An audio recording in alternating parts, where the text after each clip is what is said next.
se debater numa prova, irmão. Se a prova é de Deus, entra logo. Ele não... A maturidade de quem sabe o que Deus disse ao nosso respeito nos dá fé para acelerar o processo. Tem gente que está aqui atrasado que eu digo assim, não precisava continuar sangrando, sofrendo, moendo, perturbando, arrastado, porque você fica se revolvendo contra a prova. Deus está dizendo, se você está vendo que já está na prova e ela foi determinada por Deus, ao invés de se revolver, começa a acelerar. Começa a fazer cumprir aquilo que você sabe que Deus quer que você faça. Eu vou falar bem rasgado, que é para todo mundo entender. Tem gente aqui que sabe que tem uma área da vida, familiar, empresarial, sei lá, que tem que ter conserto. E para ter conserto tem que ter perdão. Mas você fica sentado no reme-reme dizendo, quando o fulano vier me pedir perdão, e o Senhor está dizendo, tu não sabe que tem que ter perdão? De onde vai vir, pouco importa. Vai lá e pede perdão, se fez ou se não fez. Acelera esse processo. É um exemplo. Estou falando loucura ou alguém aqui já pediu perdão sem fazer nada? É quando você vê que Deus está esperando algo e não é do ofensor. Porque do errado Deus não espera nada. Mas de quem está caminhando em santidade, Deus espera alguma coisa. Você diz assim, quem está errado é ele. Aí Deus diz, mas quem é crente não é você? Aí você diz, quem me ofendeu é ele. Aí ele diz, por isso que eu liberei palavra para a tua vida. Olha isso, gente, a motivação aqui não é necessidade. A motivação aqui é, se eu tiver que padecer para cumprir a palavra, então eu vou padecer, mas a palavra vai se... É muito mole falar de cumprimento de palavra quando é para receber vitória. Deus está esperando de nós um nível de maturidade de fé e palavra que nos dê poder para acelerar processos dos quais sabemos aonde Deus quer conduzir. Não pediu de beber água porque estava morrendo de sede. Pediu de beber água porque sabia que a palavra de Deus determinava que antes da morte deveria haver vinagre. Vendo que uma parte já estava concluída, ele mesmo concluiu a outra. Então preste atenção. Primeira parte do processo. Compreender que quando há uma palavra sobre mim, adversários não são adversários, se tornam funcionários. Segunda parte do processo. Compreender que se eu tenho consciência do que Deus disse a meu respeito, eu não espero ninguém fazer por mim aquilo que eu posso fazer. Aquilo que eu sei que precisa ser feito. E para se cumprir disso, se tenho sede, terceira e última parte. E para mim essa é a mais extraordinária de todas. Sabe por quê? Já estava morto. E é nessa hora que eu me lembro do autor da carta aos Hebreus dizendo, porque a palavra de Deus é viva.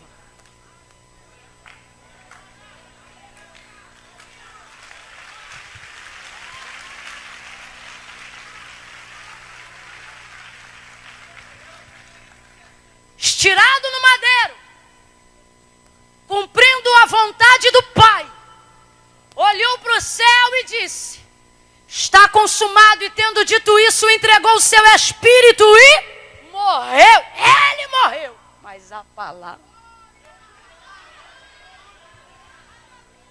Olha isso, olha o que o texto diz. Está morto entre dois homens, ambos criminosos e ele inocente. Um houve redenção, porque houve arrependimento, houve confissão, está lá com Jesus, no paraíso. O outro houve zombaria, morte. Mas um fato os coloca em pé de igualdade. Todos estão? Para ter certeza que estava morto. Uma lança lhe é perfurada ao lado e de fato morto estava.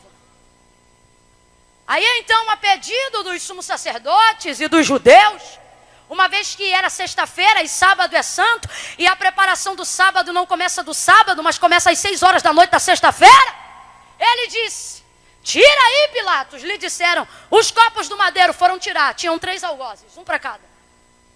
Na mão de cada um, diz o texto, você pode analisar quando chegar em casa, tinha um pedaço de madeira. Eles poderiam ter arrebentado os 3 de uma vez só, mas coisas esquisitas acontecem quando a palavra de Deus se move num ambiente. E uma das coisas mais esquisitas que você começa a ver no texto é que há uma ordem para que todos sejam retirados do madeiro.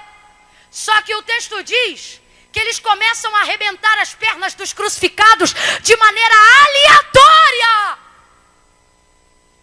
Quem tem palavra de Deus na vida já viu isso acontecer. Mano, arrebenta com um do lado, arrebenta com outro do outro. Você diz, vai me arrebentar também, no final não te arrebenta. demite o que trabalha do teu lado, demite o que trabalha do outro lado, você está na mesma folha de pagamento e não te demite. Também acontece ao contrário, não demite ninguém, às vezes demite só você. Porque coisas esquisitas acontecem quando a palavra de Deus está em mover. Jesus está morto, mas a palavra de Isaías ainda não se cumpriu toda. Isso aqui prega duas verdades. Primeira, que quando você vive a palavra vive por você mesmo depois que você. O que a palavra de Deus garante acerca dos mortos? Que este primeiro, no dia do arrebatamento, serão ressuscitados. Sabe o que é isso? É a palavra dizendo, vocês estão mortos, mas eu vim aqui levantar vocês para cumprir o que eu disse. Segunda vertente, você não precisa estar presente para Deus fazer cumprir o que te falou. Quando a palavra,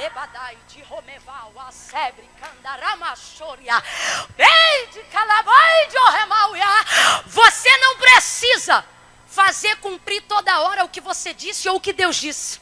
Deus está dizendo para pessoas hoje aqui, não queira estar em todos os ambientes, não fique achando que você tem que estar vivo para ver todos os seus filhos salvos. Sobre a tua vida tem uma. Vem comigo e faça esse movimento se você crê. Se não crê, não faça, porque o que não é por fé é pecado. Mas se você crê, deixa ela se manifestar. Coloque a mão sobre o alto da sua cabeça. Faça o movimento e diga, eu. Diga forte, igreja, diga, eu estou debaixo de uma palavra. E esta palavra é viva. Deus está dizendo, quando você puder, você vai ministrar. Mas quando você não puder, ela ministrará sobre você. Ela vai fazer aquilo que você não pode fazer. Chegaram então aos crucificados, arrebentaram as pernas do primeiro. Bau! Isso fala sobre uma ameaça do sistema, porque isso aqui é Roma, pensando que vai quebrar a espinha dorsal do cristianismo. E no mundo que nós vivemos, guarde essa palavra, porque não é um sermão de noite, é uma palavra profética para os anos que seguirão. O sistema vai tentar arrebentar pernas e vai ameaçar, e quem não é igreja de verdade vai ser quebrado.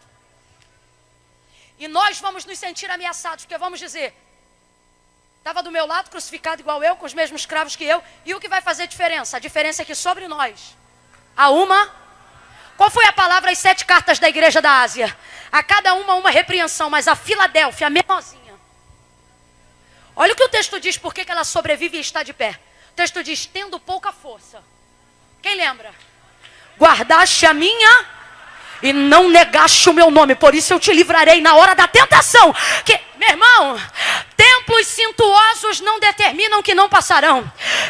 Show, LED, cantores e mídia, tudo isso é maravilhoso para recurso, tecnologia, eu gosto de tudo isso, mas nada disso é determinante. Sabe quem vai sobreviver?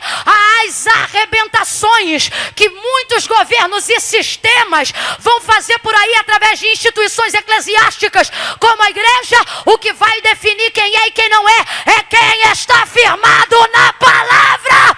E quem está debaixo de uma palavra, arrebentam as pernas do primeiro, arrebentam as pernas do terceiro, e o texto diz que estão se chegando a Jesus. E vendo que já estava morto, aí João vai falar isso aqui. Chegando-se, porém, a Jesus. Não está dizendo que não estão dispostos e nem que não tem porretes. O que o texto diz, segundo a afirmativa de João, que estava lá e viu, foi isso aqui, ó. Não puderam. E ele diz, porque sobre ele havia uma que dizia, nenhum dos seus ossos poderá ser. Fica de pé que eu quero manifestar essa palavra sobre a tua vida nessa noite. Nenhum dos ossos de Jesus foram quebrados. Escute isso aqui. Cuspiram. Açoitaram. Bateram. Só que o osso fala de resistência. Acerca da igreja ou acerca de cada um de nós que estamos aqui passando por algum processo, haverá sim um nível de aperto. Um nível. Não podemos limitar o tempo todo, porém Deus está dizendo, há limites para o que querem fazer. Olhe para mim aqui agora, por favor. Tem gente aqui que está sendo apertado por circunstâncias e outros por pessoas e outros pelas duas coisas. Só que hoje Deus me trouxe aqui para dizer a algumas pessoas, parece que está tudo aleatório, mas não está não, há limites. Olha para mim, acerca disso que você está passando, assim me diz o Senhor, há limites. Não vão fazer contigo tudo que estão achando que podem fazer não. Não vão rasgar do jeito que estão pensando que pode. A gente vê algumas coisas acontecendo, e vamos ser sinceros, a impressão que a gente tem é que a gente está solto no mundo. Quando leva o carro, quando alguém rouba a casa, quando se enterra um filho, a gente é tentado a acreditar que estamos soltos no mundo. Só que Deus nos trouxe hoje aqui para dizer, ei, eu disse que só vai se cumprir o que eu falei. E dentro do que eu falei, há limites. Alguém pensa que porque rasgou a veste também vai quebrar os ossos. Olha para alguém aí e diga, há limites. Não profetize isso, diga, há limites. Deus trouxe gente hoje aqui para dizer, você está dentro do meu cerco. Você está dentro do meu cerco. Eu determino o que vai e o que não vai, o que vem e o que não vem. O que pode. Eita, Deus está mandando eu dizer desse jeito. Você não está solta no mundo não, minha filha. Você não está solto no mundo não, meu filho. Há limites. Agora ouça isso aqui. Quando você age de acordo com o que você sabe e age e vive uma vida para manifestar a palavra de Deus. Olha a condição de Jesus, ele está morto. Responda objetivamente, morto reage? Morto fala? Morto se defende? Se protege? Jesus está amarrado e está morto. Podem fazer com ele o que quiserem, mas não fazem. Por quê? Sobre ele há uma? Deus está dizendo, sabe qual é a condição aqui do meu povo, de algumas pessoas?